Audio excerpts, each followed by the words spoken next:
Hidigugma ko nga mga kasangkayan. Maghigugma ay kita, kay natikak sa Diyos ang gugma. Sanglit anak han Diyos, nga nakilala han Diyos, ang bisan himo nga nahigugma. Diri nakilala han Diyos, ang bisan himo nga diri nahigugma. Kay gugma ang Diyos. Sugal hindi ang pagpakita han Diyos han iya gugma haato. Ginsugo niya nga hiha kalibutan, an amo lang nga iya anak. Basi magkaala kita kinabuhi pinaagi haiya. Amo ini ang gugma.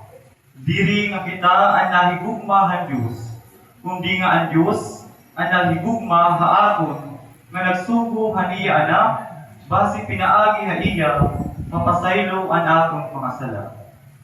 Hinigugma ko mga kasanggayan.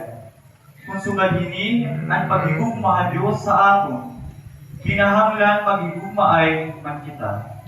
Uray pa na makitahan Diyos, kung paghigugma ay kita, nagpuukoy ang Diyos din niya aton, nga naihingpit ang iya gugma din niya aton.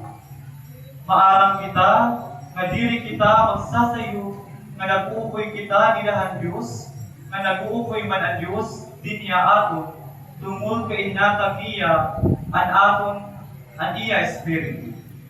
Ngan aton higit-an nga ginsumat sa iba, ngan amay nagsuko han iya anak nga maging magkaralwas han kalibutan. An bisan din po nga magpahayag kay Jesus ang man anak ng Diyos. Naguukoy didaha Diyos, nga naguukoy man ang Diyos didaha iya. Ngan makilala, ngan matuo kita ang kanan Diyos pagigugma sa atin. Gugma ang Diyos. Ngan at bisan hino nga naguukoy didahan gugma, naguukoy didaha Diyos. Nga naguukoy man ang Diyos didaha iya. At pulong han Ginoo. Salamat sa Diyos. Alayon pagkatugnaw para